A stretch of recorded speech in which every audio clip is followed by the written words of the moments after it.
Chuvas no litoral de São Paulo. Estava vendo aqui os próximos feriados. Por que eu estou dizendo isso?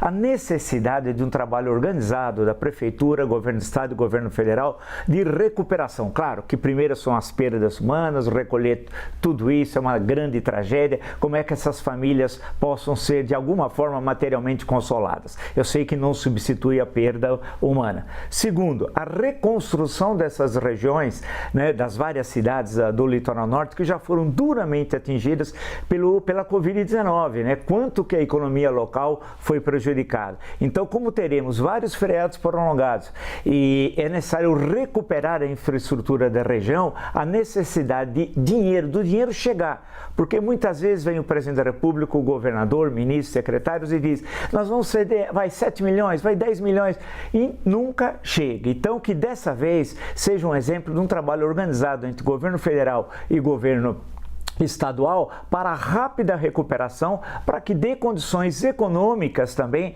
de recuperação à região que foi tão duramente atingida pela Covid-19. E outros são questões de médio e longo prazo, ou seja, a contenção daquelas zonas que tradicionalmente quem mora na região conhece e os especialistas também são suscetíveis a desbarrancar e ocorrer tragédias como essa, e a retirada, e eu sei que isso não é fácil, muitas vezes da população de áreas que são suscetíveis a essa tragédia. Aí é um trabalho de médio e longo prazo, porque elas precisam ir para outro local. Aí precisa também de recursos do governo federal e do governo estadual. Nós temos de tirar em fatos como esse, é triste dizer, lições, né? Lições de colaboração no campo administrativo para que não se repita a tragédia. Quer dizer, a chuva, essa, eu concluo, nós não conseguimos controlar o volume de chuvas, mas os efeitos dessa tragédia. E é importante não virar uma disputa político-partidária. Por isso que a ida do governador Tarcísio de Freitas e agora a ida do presidente Lula, o governador com os secretários, o presidente com ministros, um trabalho articulado, governo federal, governo estadual e os governos municipais, os recursos efetivamente chegarem e haver controle também da utilização desses recursos para quem deve primeiro receber esses recursos, que certamente é a população, infelizmente, que perdeu seus entes queridos, perderam onde morava. Em situações como essa, a gente tem de olhar para o hoje e para o amanhã, sabe? E esse trabalho de coordenação, ele é essencial. Eu fico sempre muito preocupado, se eu fosse prefeito, se os recursos ditos em primeira hora que vão ser enviados, se eles efetivamente serão destinados às cidades. Segundo, como é que esses recursos vão ser gastos de forma republicana para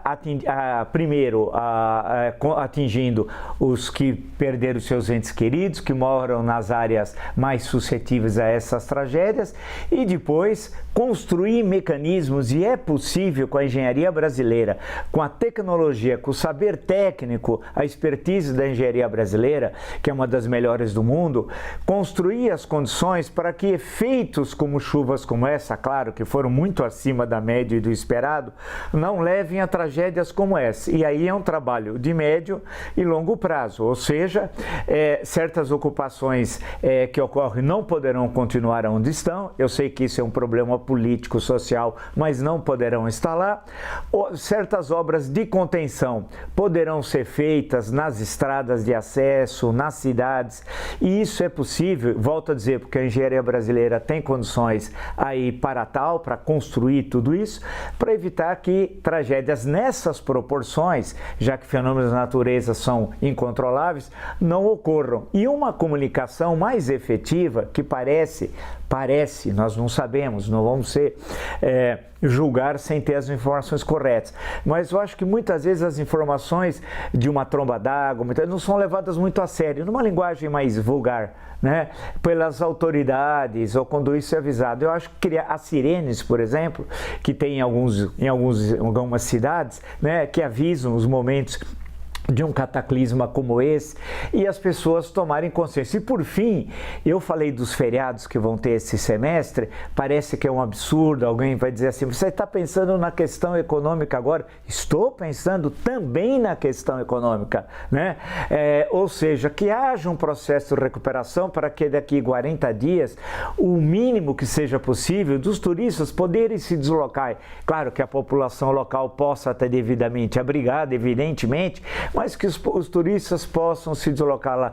E nesse semestre teremos mais 4 ou 5 oportunidades de feriados prolongados. E essa região foi muito atingida economicamente também pela Covid-19. Por isso que o trabalho de interligar prefeituras, governo do estado e governo federal é central. E nós temos o costume, que nós não temos, e isso é geral, de cobrar sempre da Defesa Civil. Nós falamos de vários ministérios, disso, daquilo, mas perguntamos, mas será que a Defesa Civil tem recursos? Será que a Defesa Civil necessários? Será que ela está fazendo o seu trabalho? Como está fazendo? Que é o trabalho de precaução. Eu sei que isso não dá votos, claro, é melhor muitas vezes uma ponte em qualquer lugar, mesmo que seja perigoso colocar uma ponte, isso dá voto, Defesa Civil não. Então nós temos que começar a pensar diferente, aprender com as lições de uma tragédia como essa. Investimento em precaução de tragédias. A extrema-direita brasileira trouxe para o Brasil o que é de pior na sociedade norte-americana. Com relação ao senhor Carlos Bolsonaro, ele não está, salvo engano, nas sessões do qual ele foi eleito, como vereador do Rio de Janeiro, né? Ele estaria nos Estados Unidos, acompanhando uma senhora que supostamente teria tido um filho, uma filha dele, uma senhora que estava no BID.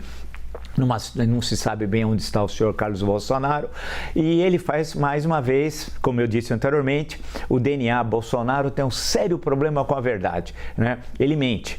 E mente por quê? Primeiro, são os números dos vídeos que mostram que o presidente passando férias no Guarujá, por exemplo, onde ele gostava tanto de jet ski, e tragédias ocorrendo no litoral brasileiro, e ele não compareceu aos locais da tragédia. E qual foi a maior tragédia do seu quadriênio presidencial? A CPI, a Covid-19 e todas as suas sequelas. Quantos hospitais o Bolsonaro visitou? Quantos laboratórios? Quantas famílias enlutadas? Nenhuma.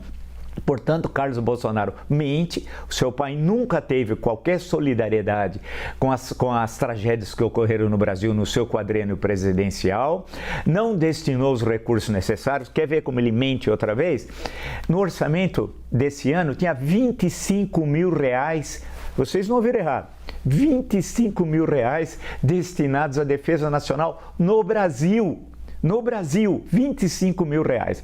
Portanto, esse rapaz que controla as redes sociais do pai, que não está no Brasil, que não comparece às sessões da vereança, é eleito vereador, mas não comparece, deveria cumprir primeiro a sua atribuição, ser vereador no Rio de Janeiro, para isso que ele foi eleito, e não ficar mentindo sistematicamente através das redes sociais. E dizem, vamos ver o inquérito das fake news do ministro Alexandre de Moraes, dizem que ele seria supostamente o chefe do gabinete do ódio. Guerra entre Rússia e Ucrânia. É uma situação extremamente complexa. Terceira Guerra Mundial, primeiro, isso aí é exagero, né? Porque não haverá vencedores. Só perdedores, porque no limite você pode ter um conflito atômico, um conflito nuclear, e aí nós sabemos o que pode acontecer. Então isso é exagero do presidente da Ucrânia. É necessário muito cuidado ao tratar dessa questão. De um lado, o invasor, o agressor é a Rússia, o Putin governa de forma ditatorial, isso é um problema interno da Rússia, aliado à máfia russa. Os seus adversários sempre caem da janela, é incrível como os adversários do Putin se desequilibram nas janelas e morrem de forma sempre muito estranha, né? Tudo isso nós sabemos. Que a Rússia tem uma história desde o século XIX, do czarismo, depois do comunismo com a União Soviética, criada em 22, demarcada pelo totalitarismo e, ao mesmo tempo, por paradoxal que seja, tem uma cultura fantástica, maravilhosa. Como é possível, em 2 séculos, 19 e 20, ter uma literatura, depois, quando foi possível, ter cinema, artes plásticas, música, como tem a Rússia? Eu não consigo entender esse brilhantismo cultural em meio ao sombrio panorama político de 2 séculos. Bem, mas vamos à questão da guerra em si. É bom lembrar que a União Soviética terminou no Natal de 1991. 1990. A Guerra Fria, a data que os historiadores acabam marcando é 9 de novembro de 1989, a queda do Muro de Berlim. Bem, tinha feito um acordo verbal entre Estados Unidos e União Soviética, nesse momento, no início dos anos 1990, já a União Soviética virando Rússia, portanto, há mais de uma dúzia de repúblicas se transformando em países independentes, de que os países da União Soviética, que agora eram países independentes, não entrariam na OTAN, e inclusive os países da antiga Europa Oriental, como Polônia, aliados do campo socialista. Isso não ocorreu. Vamos olhar agora do lado da Rússia, do outro lado do balcão, tá? Não é justificar a agressão, os crimes de guerra, nada disso, mas vamos para o outro lado do balcão. A Ucrânia entrar na OTAN significaria quase que fechar um círculo de ferro, usando uma expressão de outra época histórica, um círculo de ferro em torno da Rússia pela OTAN. E por que se cerca a Rússia? Porque ela é considerada para a OTAN um inimigo. Então existe a questão militar e o olhar russo da questão, que a gente não deve se esquecer. E isso não justifica a agressão, insisto. Por outro lado, se não for sentar na mesa de negociações, essa guerra não termina. Para o presidente americano é muito fácil transladar a dos Estados Unidos, passa pela Polônia, pega o trem, vai para Kiev, conversa com o presidente ucraniano, volta para a Polônia, pega o avião e volta para os Estados Unidos, porque a guerra não é nos Estados Unidos, a guerra é na Ucrânia, né? E ainda mais 500 milhões de dólares em armas no território dos outros, da Ucrânia, né? Ali que é o teatro de guerra. Então, se não sentar à mesa e negociar, qual é a negociação? Aí é complexa. Para ser muito sintético, a questão é difícil. A Crimeia, por exemplo. A Crimeia é russa. Eu sei que esse é um assunto complicado. Quem passou a Crimeia para a Ucrânia foi o Khrushchev, que era secretário-geral do Partido Comunista da União Soviética. É bom lembrar que a União Soviética, a maior parte do tempo, foi governada por não-russos. Stalin era georgiano. Khrushchev, ucraniano. Então, aí teve... E a Guerra da Crimeia, no século XIX, tem um clássico, pode ler vários, mas eu estou citando Orlando Figes. Tem romance, citei o Tolstói outro dia, que lutou, inclusive, na Guerra da Crimeia, ainda quando jovem. Então, a questão que se coloca é do Donbass. Aquela região tem uma forte presença russa, é verdade, daqueles translados étnicos que ocorriam na União Soviética, é verdade. Então, tem de chegar a sentar e negociar. Pelo meio, no caminho militar, não vai ter vencedor. Nós vamos ficar em conquistar 1 quilômetro e perder 1 quilômetro, conquistar 1 quilômetro para um, outro perder. O Brasil pode jogar um papel importante. Pode parecer um absurdo o que eu estou dizendo, mas o Itamaraty está tentando fazer isso. Sentar na mesa de negociação, o Brasil, é bom lembrar aquele episódio do Irã, vamos lembrar a tentativa de um acordo Brasil e Turquia auxiliar o acordo entre os Estados Unidos e o Irã, acabou não dando certo por outras razões, né? Nesse caso, sentar no campo primeiro dos BRICS, vai ter a reunião dos BRICS, depois agora temos aí uma reunião da ONU, né? E buscar uma negociação, porque sem negociação, pelo meio militar, essa guerra vai se estender. E quem perde? Primeiro, a tragédia humanitária ucraniana. A economia russa não foi tão atingida como se falava. Pelo contrário, vai ter recessão, menos 2,2%, mas os menos 20%, estava tudo errado. Ela intensificou suas relações com a China e com a Índia, a Rússia, né? Lembrando que a China tem um PIB 10 vezes superior ao da Rússia. E, por fim, o prejudicado foi a economia europeia. Se você pegar os índices, por exemplo, da questão energética, especialmente o caso da Alemanha, que foi duramente atingida pela guerra. Então, para os Estados Unidos, pensando em termos geopolíticos, você sabe que em política externa você tem interesse, não tem amigos, né? Isso se fala sistematicamente. Enfraquecer a economia europeia para os Estados Unidos é bom. É bom lembrar, e por fim, o presidente Eisenhower. O presidente Eisenhower, general, comandante das Forças Aliadas na Segunda Guerra Mundial, ele foi 2 vezes presidente da República, eleito, 52 e 56. Ele falava do complexo industrial militar, que queria a todo momento guerra para ganhar dinheiro. Ele, um militar, um grande militar, por sinal, um grande comandante militar. Então, a extensão da guerra da Ucrânia favorece a indústria bélica, inclusive testando equipamentos. É chato, é desagradável dizer isso, mas é a verdade histórica. Estão testando equipamentos ali, para ver o que é bom, tanque, aviões, metralhadoras, etc., mísseis, etc., etc. Então tem de sentar A grande questão é chega esse tipo de auxílio, só vai ser... Não creio que a China vai querer envolver a guerra num plano superior, porque a guerra também não é bom para a China. A China é uma potência mundial hoje. Ela está chegando, ela passou economicamente, depende do índice, o PIB dos Estados Unidos. É a questão, eu falei aqui, da armadilha de Tucídides. Tucídides escreveu o clássico História da Guerra do Peloponeso. O livro é inacabado. Qual era a potência dominante? Esparta. Qual é a potência emergente? Atenas. Ele fala, vai ser um conflito inevitável, porque a potência emergente vai bater de frente com a potência dominante, e deu na Guerra do Peloponeso durante mais de 3 décadas, e a Grécia a partir dali entra numa crise que vai levar depois à conquista macedônica, etc, etc. Nós estamos vivendo uma situação parecida, Estados Unidos aqui em cima e China. Na Guerra Fria não teve o conflito militar direto, né? Estados Unidos e União Soviética.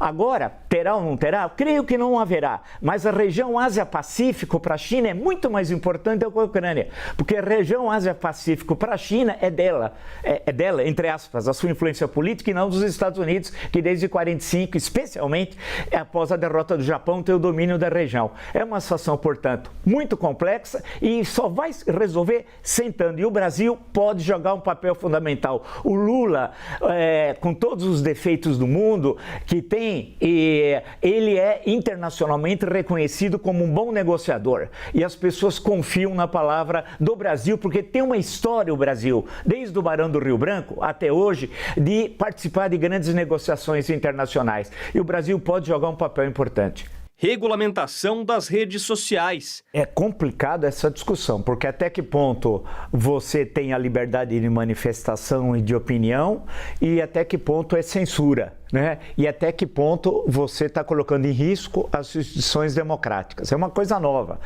É a maior revolução da história em menor espaço de tempo. Nós nunca passamos por isso. Se você lembrar a invenção do Gutenberg da imprensa e o processo de evolução até chegarmos a 40 anos atrás, né?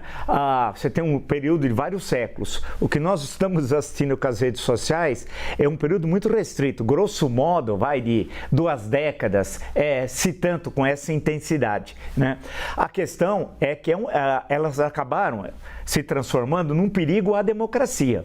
Por incrível que pareça, ao invés da circulação das ideias e das informações qualificar o debate político e a democracia, em alguns países o processo foi inverso. Vide o caso norte-americano e a eleição de 2016, e vide o Brasil em 2018 e mais recentemente em 2022. Eu espero o término do inquérito que está no Supremo Tribunal Federal sobre a responsabilidade do ministro Alexandre de Moraes, quando ele terminar, muitas daquelas informações, depois no decorrer da ação penal, que eu creio que serão várias ações penais, nós vamos tomar conhecimento de uma série de ações que foram feitas aqui no Brasil. A semana passada mesmo, nós vimos um grupo que teria tido um tipo de intervenção em mais de 30 processos eleitorais no mundo, né?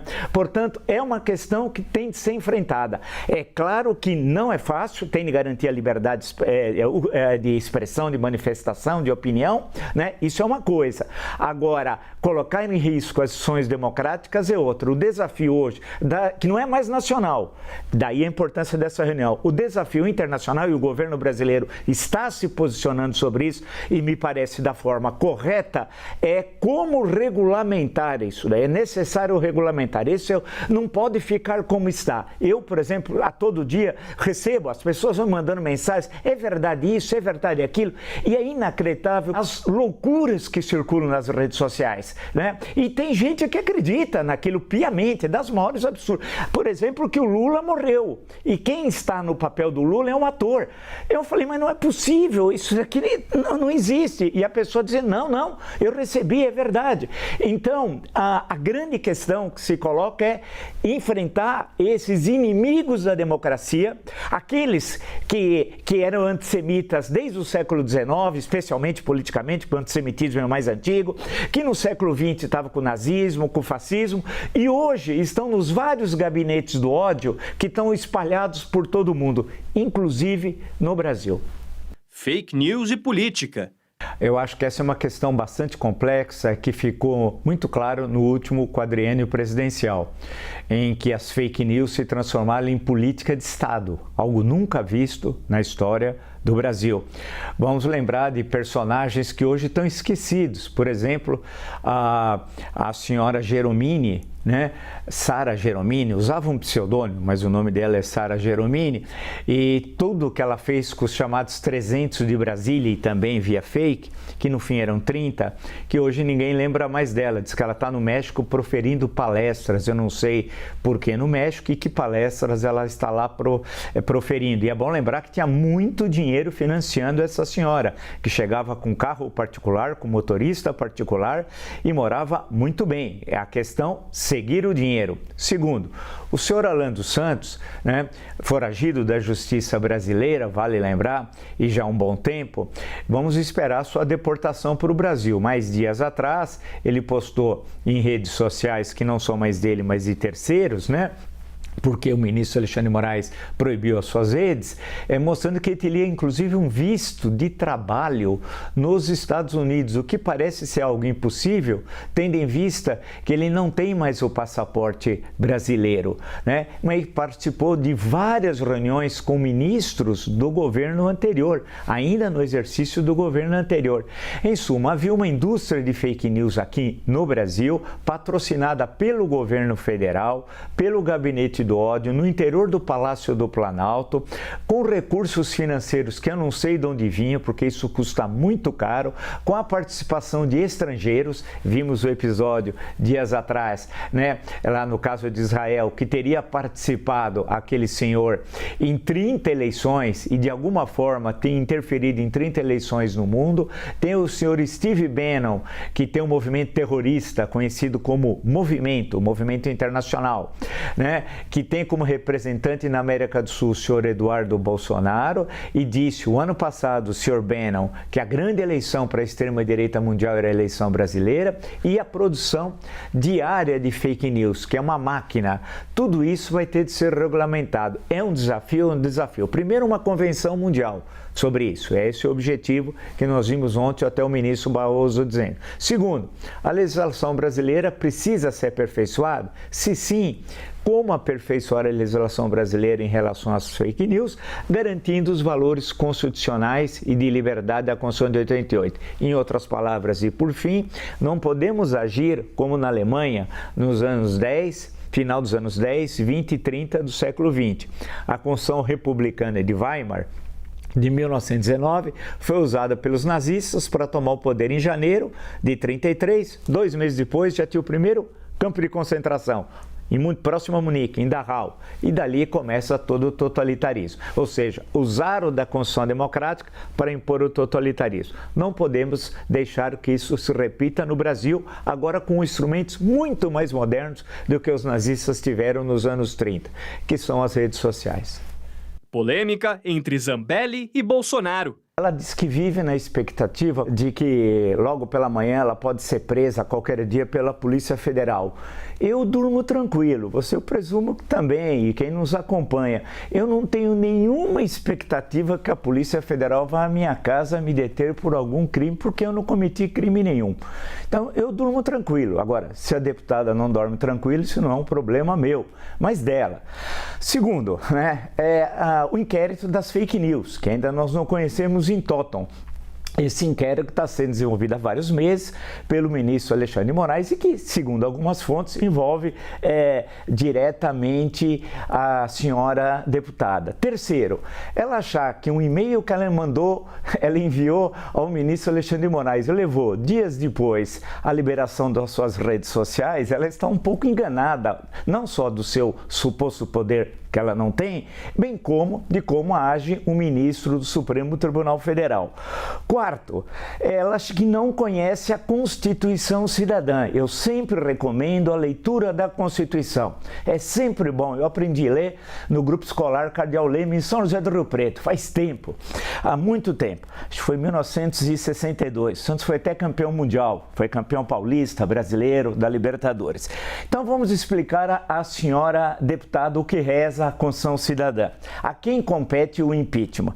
Artigo 52, senhora deputada, compete privativamente ao Senado Federal. Quando é privativamente, senhora deputada, é só a ele, ok? Inciso 2. Processar e julgar os ministros do Supremo Tribunal Federal, etc, etc, etc. Então, quem faz o impeachment é quem inicia o processo, quem processa e quem julga o ministro do STF, não é a Câmara dos Deputados, mas é o Supremo Tribunal Federal. Ela diz também que tem decisões controversas do ministro Alexandre de Moraes. Para mim, não há nenhuma controvérsia, porque todas as decisões do ministro Alexandre de Moraes, tanto eleitorais, à frente do TSE, como no Supremo Tribunal Federal, todas tiveram não só a base legal, como foram aprovadas também pelos seus pares.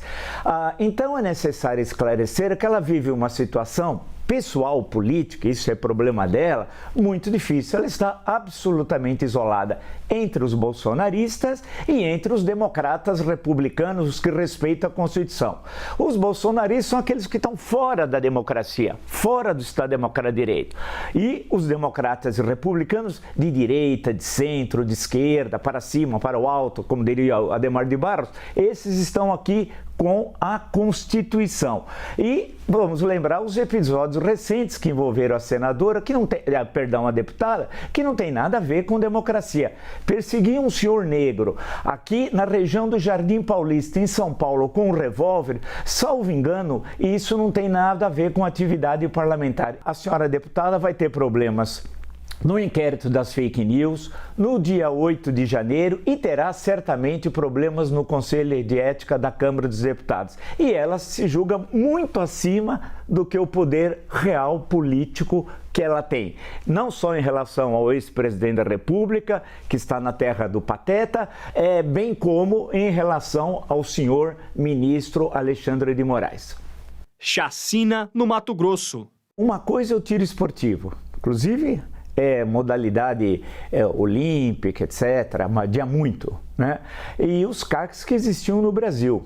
A gente conhece, eu circulava pela cidade aqui ou em outras cidades do Brasil, tinha lá os locais onde tinha os colecionadores, os atiradores, os caçadores e tal. Outra coisa foi o que ocorreu no último quadriênio presidencial. E aí, como política de Estado, e é gravíssimo, isso é muito grave. Houve uma absoluta desregulamentação. Ninguém sabe mais nada sobre o assunto. O número efetivo de CACs, o número de armas, as munições, que eram tarefas que antigamente fazia muito bem, vale lembrar, o Exército. O Exército cumpria muito bem suas atribuições. Você sabia aquela bala, da onde tinha sido comprada, onde tinha sido vendido, você tinha todas essas informações. No último quadriênio presidencial foi abolido e houve uma visão norte-americana do Brasil, né? Não é aquela boa visão que é lá da Segunda Guerra Mundial, da política da boa vizinhança do Franklin Roosevelt, não. Aquela que tem até um livro muito simpático do Antônio Toto, O Imperialismo Cordial, né? A chegada dos Estados Unidos aqui, a troca de cultura, de cinema, de artistas, escritores, historiadores, tudo aquilo que marcou a política da boa vizinhança naquele contexto histórico, final dos anos 30, início dos anos 1940. Não, trouxe o que havia de pior, a supremacia branca, ideias extremistas, a violência e a questão das armas, que é uma questão muito polêmica nos Estados Unidos, porque isso está na Constituição norte-americana de 1787. Portanto, no final do século XVIII, quando sequer havia Estado nos Estados Unidos. Os Estados Unidos eram as 13 colônias inglesas da América do Norte, estavam se construindo como um Estado. E é um processo paulatino de expansão desse Estado, territorialmente, primeiro, e depois a estrutura estatal. Quem viu os filmes de faroeste sempre tem a violência. Quem é o Estado? A chegada do xerife. Bem, então tinha a questão das armas, que está lá realmente na Constituição norte-americana. Porém, no nosso caso, aqui no Brasil, nós tínhamos toda uma legislação restritiva em relação ao acesso às armas e que era muito correta e muito bem feita. Infelizmente, isso foi destruído no último quadriênio presidencial e nós estamos pagando a conta. E caberá a esse governo, o ministro da Justiça e Segurança Pública, Flávio Dino, já manifestou inúmeras vezes essa intenção e espero que coloque em prática. Nós temos de regulamentar todos os CACs, outra vez, né? Analisar, olhar outra vez, ter o controle das armas, recolher essas armas comprá-las, destruí-las e voltarmos a ter uma situação que tínhamos no passado recente. Porque o que ocorreu é que a desregulamentação, sabe para onde foram essas armas? Para o crime organizado. Robinho pode cumprir pena no Brasil. Acho que é um absurdo, né? Ele ter a sua vida normal em Santos, né? Diz que circula por Santos, joga futevôlei, sabe lá o que ele faz da vida dele, mas ele cometeu um crime, teve todo o direito de defesa na Itália. A Itália é um Estado democrático de direito, né? Tem grandes juristas, né? Todo mundo que estuda direito no Brasil conhece os grandes textos de juristas italianos. Teve todo o mecanismo de defesa até a condenação final, recorreu até a condenação final. Como não pode haver a extradição, ele pode cumprir a pena no Brasil. Então, o entendimento da senhora presidente do Superior Tribunal de Justiça me parece, eu, claro, como historiador, mas me parece absolutamente correto. Ele tem de cumprir a pena aqui no Brasil.